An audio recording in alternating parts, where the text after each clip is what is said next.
এটা কি করলেন আমার মারে? কুমিল্লায় মেডি কমপ্লেক্স, মুন হাসপাতাল সহ 400 অবৈধ হাসপাতালের কাছে জিম্মি স্বাস্থ্য খাত। ভুল চিকিৎসা, প্রসূতির মৃত্যু, অতিরিক্ত অর্থ আদায়, মেয়াদোত্তীর্ণ রি-এজেন্ট এখন হয়ে উঠেছে স্বাভাবিক ব্যাপার। দালাল সিন্ডিকেটের মাধ্যমে চলছে রোগীদের জীবন নিয়ে বাণিজ্য। সরকারি তালিকার বাইরে শত শত হাসপাতাল, ক্লিনিক, ছাড়পত্র নেই অধিকাংশের। অভিযানের দাবি করলেও প্রশ্নের মুখে প্রশাসনের ভূমিকা। বিস্তারিত দেখুন কুমিল্লা থেকে মোহাম্মদ মতিন খানের পাঠানো প্রতিবেদনে।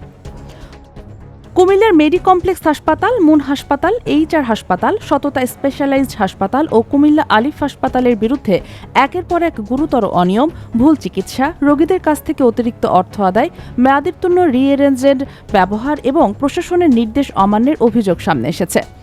একই সঙ্গে অনুসন্ধানে উঠে এসেছে পুরো কুমিল্লা জেলায় সরকারি অনুমোদনের বাইরে 400-র বেশি হাসপাতাল, ক্লিনিক ও ডায়াগনস্টিক সেন্টার চিকিৎসা সেবার নামে কার্যক্রম চালিয়ে যাচ্ছে। সংশ্লিষ্টদের দাবি, এসব প্রতিষ্ঠানের একটি বড় অংশ প্রয়োজনীয় লাইসেন্স ও পরিবেশগত ছাড়পত্র ছাড়াই পরিচালিত হচ্ছে। ফলে সাধারণ মানুষের জীবন ও স্বাস্থ্য মারাত্মক ঝুঁকির মুখে পড়ছে।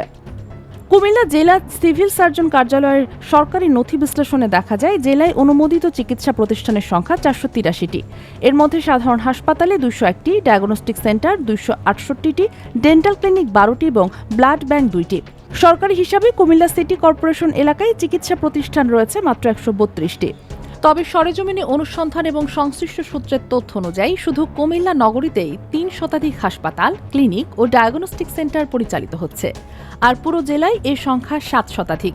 অর্থাৎ সরকারি তালিকার বাইরে প্রায় 250 থেকে 300 প্রতিষ্ঠান দীর্ঘদিন ধরে প্রশাসনের চোখের সামনেই কার্যক্রম চালিয়ে যাচ্ছে। পরিবেশ অধিদপ্তরের তথ্য আরও উদ্বেগজনক চিত্র তুলে ধরেছে। কুমিল্লা পরিবেশ অধিদপ্তরের উপপরিচালক মোসাব্বির হোসেন মোহাম্মদ রাজীব জানান, তাদের দপ্তর থেকে মাত্র প্রায় 300টি হাসপাতাল ও ক্লিনিক পরিবেশগত ছাড়পত্র পেয়েছে। ফলে বাকি 4 শতাধিক প্রতিষ্ঠান প্রয়োজনীয় পরিবেশগত অনুমোদন ছাড়াই চিকিৎসা কার্যক্রম পরিচালনা করছে এবং চিকিৎসা বর্জ্য ব্যবস্থাপনাতেও গুরুতর অনিয়ম অভিযোগ রয়েছে।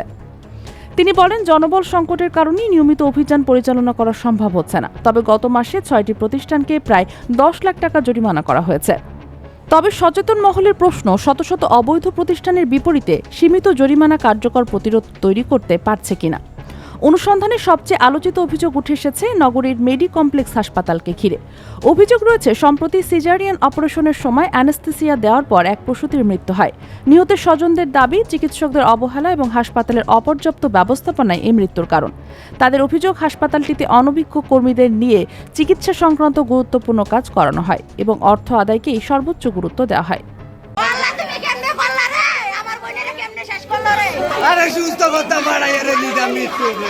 একটা ব্যথা, আলগা ব্যথা, তখন আমরা এই মহিলার কাছে আমরা দৈনিক নিয়ে আসতেছি। কবে নিয়েছেন তারা? আজকে? কালকে আনছি, এর আগের দিন আনছি। লাস্ট আজকে কইছে 2টার সময় আইনা ভর্তি করাইতাম। আমরা ভর্তি করাইছি, ম্যাডাম আসে নাই। ওয়ার্ড তারা আছে, তারা স্যালাইন দিছে, একটা ইঞ্জেকশন দিছে, একটা সিস্টার আইছে আইয়াকে ইঞ্জেকশন। তখন আমি বলছি, ইঞ্জেকশনটা এখন কি লেগে দিবেন, স্যালাইন তো চলতেছে, ওই ইঞ্জেকশনটা দেওয়া লাগবে। আমি তো ম্যাডাম দিয়ে একবার বললো 7টা বাজে সিজার করবো, আবার বললো 23 তারিখে। এখন তো দুন ফোন, আমার ইঞ্জেকশনটা প্রায় নেই, চলুক আমার জামাই হোক, জামাই লাগতো না, আমরা ম্যাডামে পাঠাইছে। ইঞ্জেকশনটা 2-3 ফুটা দাও নে, তখন মায়ের একটা দিয়ে খাবলা দিছে, দিয়ে মা আমার কলজারা জায়গায় কনে মহিলার হাতে ধরছি, আমি ইঞ্জেকশনটা আপনি আর দিন না। এই ডাক্তার কই সিলাইতেছি, ইঞ্জেকশনটা দিয়া লাগছে। দেওয়ার পরে মায়ের প্রস্তাব করে দিছে, কইরা দিয়ে চোখ মুখ কুলডান দিয়া আবার কিছুনির মতন আছে। একটা লুক আমি যে সিলেটে তা আইছে না, গনে যে 3-4টা বাড়ি দিছি, টেবিল টুকুলে কাউন্টারে দেওয়ার পর একটা অক্সিজেনের না শান্তরানি পালে তাদেরকে ইশারা দিয়ে বলতেছে, রুগীরা তাড়াতাড়ি আনতে চাই করো। হ্যাঁ, কি বলছে ওটা?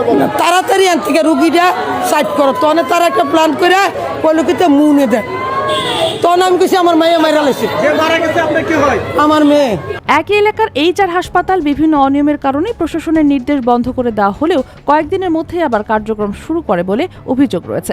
স্থানীয়দের দাবি, প্রভাবশালী মহলের সহযোগিতায় হাসপাতালটি পুনরায় চালু করা হয়। অন্যদিকে শততা স্পেশালাইজড হাসপাতাল এবং কুমিল্লা আলিফ হাসপাতালের বিরুদ্ধে মেয়াদোত্তীর্ণ রি-এজেন্ট ব্যবহার, ভুল রিপোর্ট প্রদান এবং বিভিন্ন অনিয়মের অভিযোগ ওঠে। সবচেয়ে আলোচিত অভিযোগ রয়েছে নগরীর ঝাউতলা এলাকার মুন হাসপাতালকে ঘিরে। অভিযোগ অনুযায়ী এক প্রসূতির পরিবারের কাছ থেকে বিদেশি ইনজেকশনের কথা বলে 34,500 টাকা নেওয়া হলেও পরে জানা যায় রোগীকে দেওয়া হয়েছিল দেশীয় কোম্পানির প্রায় 6,000 টাকা মূল্যের ইনজেকশন। এ ঘটনায় স্বাস্থ্য অধিদপ্তর হাসপাতালটির কনসালটেশন বিভাগের কার্যক্রম স্থগিতের নির্দেশ দিলেও স্থানীয় সূত্রের দাবি হাসপাতালটির বাণিজ্যিক কার্যক্রম পুরোপুরি বন্ধ হয়নি। আপনি ভিডিও অফ করেন বর্তমানে। না, ভিডিও অফ করবেন না ভাই প্লিজ। এটা কি করলেন আমার মারে? আচ্ছা, আমি তো সঠিক বলতে পারি না তাহলে। না, এটা আমি আপনাকে আপনি দিচ্ছি সঠিক না। বলতে পারেন না। দেখি আমি আপনি দেখেন, সঠিক বলতে পারেন নাকি? আপনি কিন্তু আমার এটা দেখান নাই, আপনি আমাকে এটা দেখাইছেন, বক্সটা তাই না? দেখেন, বক্স। মানে বাক্সের ভিতরে কি আছে এটা আমিও বলতে পারি না, এটা কোম্পানির বসে তাহলে কথা বলতে হয় কি? কি করেন কিসের আমরা যে একটা জিনিস এটা আপনি আপনি অন্য কোম্পানিটা দিয়ে দিছেন। হ্যাঁ, অন্য কোম্পানির একটা আমি স্টিকার আপনাকে বসিয়ে দিয়ে দিয়েছি। এই সেম অ্যাটলাসটা দিতে বলছি, হ্যাঁ হ্যাঁ যেটার দাম আপনি 34,500 রাখছেন, হ্যাঁ হ্যাঁ। কিন্তু আপনি অ্যাটলাসটা দেন নাই, দিছেন অন্য একটা ওষুধ যেটা অ্যাটলাসটার নামটা কেটে আপনি এখানে দিয়ে দিছেন। ঠিক আছে। অনুসন্ধানে আরও উঠে এসেছে জেলার বিভিন্ন বেসরকারি হাসপাতাল ও ক্লিনিকে প্রয়োজনীয় অবকাঠামো, নিবিড় পরিচর্যা সুবিধা, লাইফ সাপোর্ট এবং দক্ষ জনবল ছাড়াই অস্ত্রোপচার পরিচালিত হচ্ছে। বিশেষ করে প্রসূতি সেবার ক্ষেত্রে অপ্রয়োজনীয় সিজারিয়ান চিকিৎসাগত অবহেলা এবং পর্যাপ্ত পর্যবেক্ষণের অভাবে প্রাণহানির অভিযোগ নিয়মিত পাওয়া যাচ্ছে। এছাড়া একটি শক্তিশালী দালাল চক্র বাস স্ট্যান্ড, বাজার, দুর্ঘটনাস্থল এবং কুমিল্লা মেডিকেল কলেজ হাসপাতালের আশপাশ থেকে রোগী সংগ্রহ করে নির্দিষ্ট বেসরকারি হাসপাতালে নিয়ে যাচ্ছে বলে অভিযোগ রয়েছে। চিকিৎসার জরুরি প্রয়োজনের সুযোগ নিয়ে সাধারণ মানুষকে বিভ্রান্ত করে এসব প্রতিষ্ঠানে ভর্তি করানোর মাধ্যমে মোটা অঙ্কের কমিশন বাণিজ্য চালানো হচ্ছে বলে একাধিক সূত্র জানিয়েছে। সবচেয়ে উদ্বেগজনক বিষয় হলো গত 5 বছরে ভুল চিকিৎসা কিংবা চিকিৎসকদের অবহেলায় জেলায় কতজনের মৃত্যু হয়েছে তার কোনো নির্ভরযোগ্য পরিসংখ্যান কুমিল্লা সিভিল সার্জন কার্যালয়ের কাছে নেই। স্বাস্থ্য বিশেষজ্ঞদের মতে এমন গুরুত্বপূর্ণ তথ্যের কোনো কেন্দ্রীয় রেকর্ড না থাকা স্বাস্থ্য খাতের জবাবদিহিকে প্রশ্নবিদ্ধ করে। এ বিষয়ে কুমিল্লার সিভিল সার্জন ডাক্তার আলী নূর মোহাম্মদ বশির বলেন, হাসপাতালের অনুমোদনের জন্য বিভিন্ন দপ্তরের ছাড়পত্র প্রয়োজন হয়। প্রয়োজনীয় শর্ত পূরণ এবং পরিদর্শনের পরই অনুমোদন দেওয়া হয়। অনুমোদনহীন হাসপাতাল ও ক্লিনিকের বিরুদ্ধে নিয়মিত অভিযান পরিচালনা করা হচ্ছে এবং আইন অনুযায়ী ব্যবস্থা নেওয়া হচ্ছে বলেও তিনি দাবি করেন। তবে অনুসন্ধানে উঠে আসা তথ্য, সরকারি নথি এবং মাঠ পর্যায়ের বাস্তব চিত্রের মধ্যে বড় ধরনের অসঙ্গতি স্পষ্ট হয়েছে।